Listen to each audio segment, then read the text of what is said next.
అరుణ గారు, next year నూతన సంవత్సరాన్ని పురస్కరించుకొని ప్రజలకు వెళ్తున్నారు పవన్ కళ్యాణ్. అది క్లియర్గా చెప్పేస్తాను, నేను ప్రతి నెల ఒక్కొక్క జిల్లాకు నేను పర్యటిస్తాను అని. కానీ ఇక్కడ at the same time Jaganmohan Reddy కూడా సంక్రాంతి తర్వాత నుంచి నేను కూడా ప్రజల్లోకి వెళ్తానని చెప్పారు. అయితే ఎవరికి పోటీ? ప్రజల్లోకి ఒకరు వెళ్తున్నారా, లేకపోతే ఎవరికి వారు వెళ్ళిపోతూ ఉన్నారు? పవన్ కళ్యాణ్ ప్రజల్లోకి వెళ్తే ఉన్న సమస్యలు క్లియర్ అయిపోతాయా? ఎవరు పోటీ అంటారు? ఇప్పుడు ఇటు జగన్మోహన్ రెడ్డికి పవన్ కళ్యాణా, లేకపోతే పవన్ కళ్యాణ్కి జగన్మోహన్ రెడ్డినా?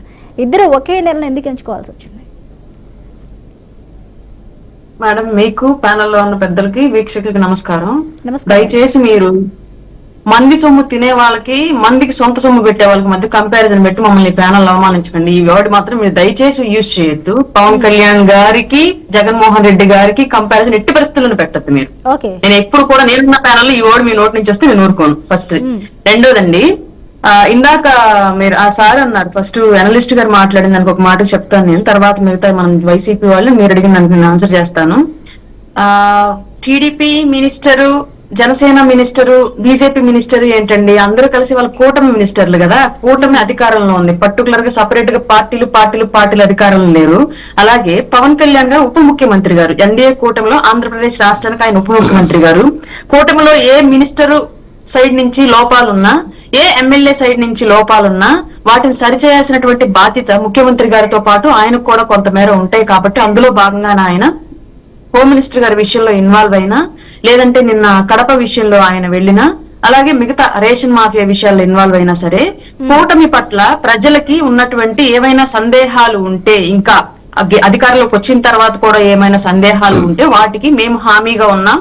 మాలో ఉన్నటువంటి తప్పుల్ని జగన్మోహన్ రెడ్డి అనే వ్యక్తి విపక్ష బాధ్యత సరిగ్గా నిర్వర్తించకపోయినప్పటికీ కూడా మా తప్పుల్ని మేమే ఎత్తి చూపుకొని మాకు మేమే సరి చేసుకొని మీకు పారదర్శకమైనటువంటి పాలన అందిస్తాము అనేటువంటి నమ్మకాన్ని కలిగించడంలో భాగంగానే ఇట్లాంటి పర్యటనలు, అలాగే ఇలాంటి ప్రశ్నలు కూడా ప్రభుత్వానికి మా పవన్ కళ్యాణ్ గారు వేస్తున్నారు. ఇది దయచేసి పెద్దలు అర్థం చేసుకోవాల్సినటువంటి అవసరం అయితే 100%. ఇంకోటండి, ఇందాక అన్నారు కూటమి వచ్చిన దగ్గర నుంచి, వైసీపీ నాయకులు గారు అన్నారు ఈ మాట, కూటమి వచ్చిన దగ్గర నుంచి కూడా మమ్మల్ని ప్రస్తావిస్తూ మా మీద కక్ష సాధింపు చర్యలకు వెళుతూ మాట్లాడుతూ ఉన్నారు తప్ప ప్రజలకు పాలన చెయ్యట్లేదని చెప్పేసి ఆయన అన్నారు. నేను ప్యానల్లోకి వచ్చినప్పుడు విన్నాను. దయచేసి మీరు ఈ విషయం ఒకటి గుర్తుంచుకోవాలండి. ఒక దళిత గవర్నమెంట్ డాక్టర్ ని మాస్క్ అడిగినందుకు పోలీసులను ఉపయోగించి హింసించి చంపించినటువంటి చరిత్ర జగన్మోహన్ రెడ్డి గారికి ఉంటే, ఇవాళ అదే దళిత ఎంప్లాయీ మీద ఒక రాజకీయ నాయకుడు చెయ్యి వేస్తే అదే పోలీసులను ఉపయోగించి కుక్క మెళ్ళలో గొలుసు కట్టి లాక్కెళ్ళి తీసుకెళ్లినట్టుగా తప్పు చేసిన వాడిని కాలర్ పట్టుకొని అదే పోలీసుల ద్వారా లాక్కెళ్ళి శిక్షించినటువంటి చరిత్ర ఎన్డీఏ కూటమికి పవన్ కళ్యాణ్ గారికి ఉంది. మీరు ఈ విషయం గమనించుకోవాలి.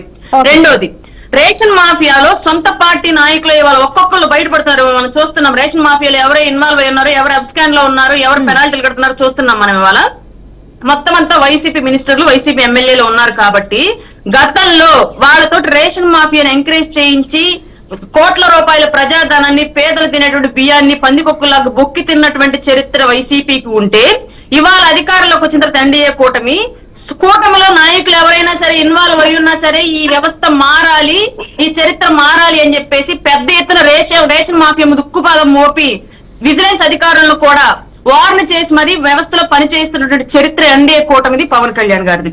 అట్లాగే ఇవాళ మన్యంలో రోడ్లు అనేది పెద్ద టాపిక్.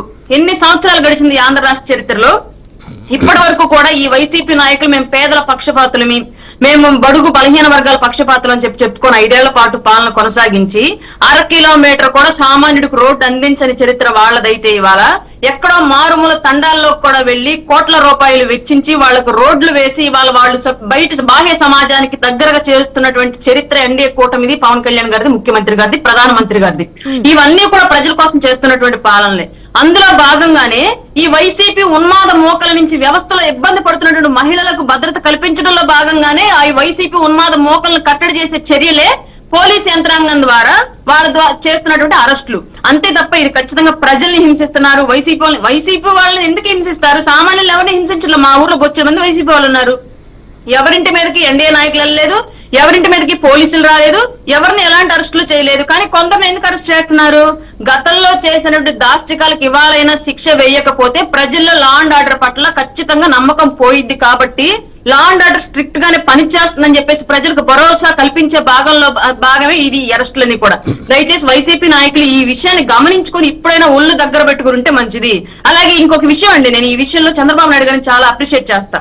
గతంలో వైసీపీ 5 ఏళ్ల పాటు, అంటే అప్రిషియేట్ కాదు, వైసీపీ వాళ్ళు చంద్రబాబు నాయుడు గారిని చూసి నేర్చుకోవాల్సిన అంశం ఇది. క్లియర్ గా చెప్తున్నాను ఈ విషయం. నేను గత 5 ఏళ్ల పాటు వైసీపీ అధికారంలో ఉంటే ఎక్కడ ఒక్క టీడీపీ నాయకుడి నుంచి కూడా సమాజంలో ఎలాంటి వ్యతిరేక కలాపాలు కానివ్వండి, ఎలాంటి తలపోగురు వేషాలు కానివ్వండి ఎవరితో వేయనివ్వలేదు, వాళ్ళు కూడా వేయలేదు. 5 ఏళ్ల పాటు సైలెంట్ గా ఉండిపోయారు. మేము అధికారంలో లేము, ఇవాళ ఏదైనా మా సైడ్ నుంచి మిస్టేక్ జరిగితే ఇబ్బంది జరుగుతుందని చెప్పేసి క్లియర్ గా వాళ్ళకి ఇన్స్ట్రక్ట్ చేసుకున్నారు వాళ్ళ లీడరు. వాళ్ళు కూడా అంతే నిబద్ధతతో పాటించారు. కానీ ఇవాళ వైసీపీ ఏం చేస్తుందంటే అధికారంలో లేనప్పటికీ కూడా 151 నుంచి ప్రజల మధ్యలో 5 లేపేసి 11 పెట్టి విపక్షంలో కూర్చోబెట్టినా కూడా తలపోగురగా వ్యవహరిస్తూ ఇవాటికి కూడా గ్రామ స్థాయిలో దాష్టికాలు చేస్తూ గవర్నమెంట్ ఉద్యోగుల మీద దాష్టికాలు చేస్తూ ఉంటే ఇవాళ జగన్మోహన్ రెడ్డిని చూసుకొని రెచ్చిపోతే నిన్న పిచ్చి కుక్కను కొట్టి ఎలా తీసుకెళ్లారు, కుక్కను కొట్టినట్టు కొట్టి ఎలా తీసుకెళ్లారు, అలా తీసుకెళ్తారని చెప్పేసి ఎన్డీఏ కూటమి తలపౌరు నాయకులకు ఒక హెచ్చరిక జారీ చేసింది నిన్న కడప సంఘటనల మూలంగా.